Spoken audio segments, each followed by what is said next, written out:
Halo, assalamualaikum warahmatullahi wabarakatuh. Saat ini banyak banget ya merek-merek baru dengan kondisi baru tapi harganya bikin candu. Kenapa? Nikotin bos. Ngawur, itu mah udut. Tapi ini karena harganya tergolong murah, meriah, mantap jiwa, bikin hati gembira.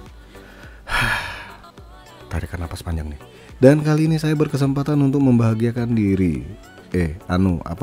Mencoba motherboard yang masuk golongan murah ini. Tapi bantu channelnya dulu ya, biar semakin melesat pesat bagaikan kilat. Buset, kaget saya bro. Itu bahasa kiasan, bukan video kilat. Haduh, maksudnya makin tinggi dan segera menggapai mimpi bersama. Amin.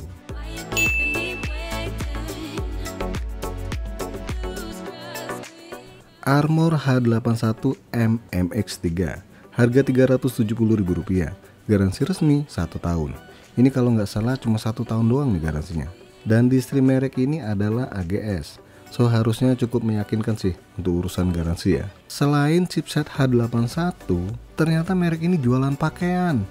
Bentar, kayaknya saya salah cari info nih di internet.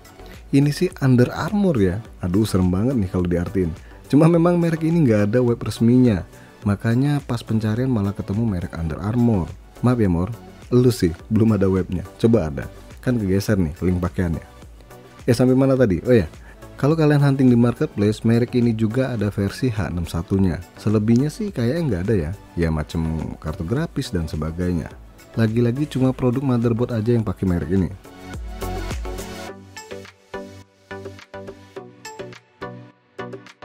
Informasi dus dari Armor ini cukup lengkap ya, yang mana di bagian depan ada tipe, soket, sama distributornya. Dan di bagian belakang tampang motherboard sama spek detailnya. Monggo dibaca sendiri. Langsung aja deh kita keluarin unitnya. Pas dibuka, ternyata di dalam dus ada dus lagi nih. Tapi ini sejatinya sih buat protektor ya. Maksudnya buat melindungi perangkat di dalam dus ini. Dapat satu back panel yang biasa aja nih, terus satu kabel SATA yang warnanya udah hitam. Dan bentar, kita keluarin dulu motherboardnya. Dapat CD driver dan buku panduan. Widih, cakep nih bukunya. Biar kata cuma 4 lembar doang, tapi berwarna luar dan dalam. Sayangnya informasi di bukunya ini sebatas tata letak doang ya. Ya pokoknya penjelasan tentang motherboard ini doang.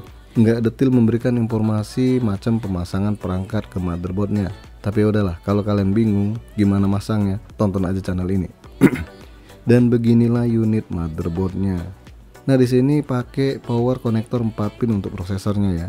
Kemudian 2 slot RAM yang mana maksimalnya bisa dipasang 16 GB. Terus konektor 24 pin motherboard. Ada 4 slot SATA, modelnya berdiri semua nih. Kemudian front panel pelangi, maksudnya warna-warni. Terus slot NVMe. Di atas atau di sebelahnya slot NVMe ini ada USB 3.0 bagian depan. Kok ditaruh di sini sih? Aduh, lanjut lagi nih. Ada USB 2.0 bagian depan. Ini juga di atas slot VGA. Aduh lagi deh pokoknya. Oke, sekarang masuk ke bagian input output. Ada 2 kali USB 2.0, 1 kali DSAP, 1 kali HDMI, 2 kali USB 2.0, 2 kali USB 3.0, LAN dan audio.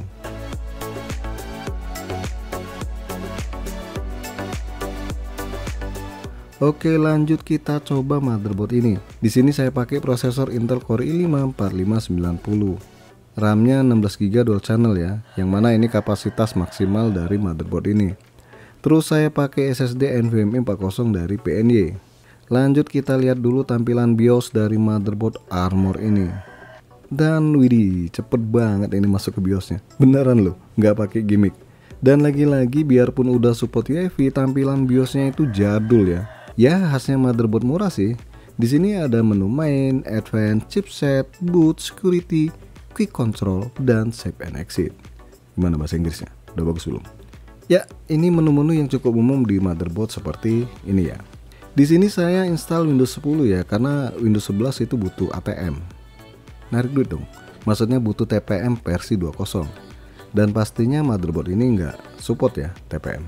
Cuma ada trik nih buat pasang Windows 11 tanpa TPM. Tapi nanti deh kalau ada waktu saya bikin videonya. Setelah kelar, logonya keren nih. Ada pedang sama perisai. Mau perang nih kayaknya. Dan jujur, bootingnya ini tergolong cepet ya. Dengan catatan kalian nggak pakai hard disk, cuma SSD doang yang dipasang di PC ini.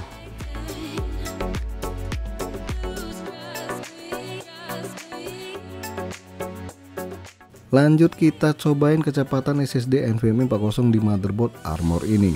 Dan kecepatan bacanya hanya mentok di angka 1573 MB per second. Tulisnya di angka 1477 MB per second. Aslinya sih kecepatan baca SSD ini di atas 3000 MB per second dan tulisnya itu di atas 2000 MB per second. Kenapa begini? Karena begitu. Ya enggak lah, maksudnya karena terhambat jenis slot NVMe-nya di Gen 20. Terus saya coba benchmark pakai Cinebench R15 dan untuk skor prosesornya dapat di angka 527. Yang mana skornya ini lebih tinggi ketimbang AMD Athlon 200 GE. Dan untuk OpenGL, performa onboard grafiknya ini nggak usah terlalu berharap banyak sih ya, pastinya kalah telak nih, bahkan kalau dibandingkan onboardnya Athlon 200 GE. Untuk Cinebench R23 dapat skor 2657 untuk multicore-nya dan 796 untuk single core. Sedangkan untuk hasil blender ya silahkan lihat aja sendiri ya.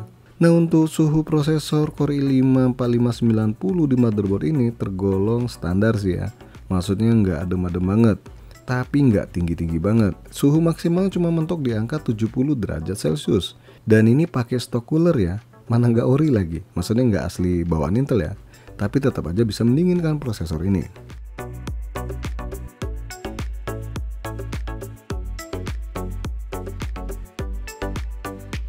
Sekarang kita bahas dulu kekurangan dari motherboard Armor ini. Pertama, yang paling saya nggak suka dengan rata-rata motherboard murah itu layoutnya, yang mana suka serabutan, serampangan maksudnya, buat naruh konektor.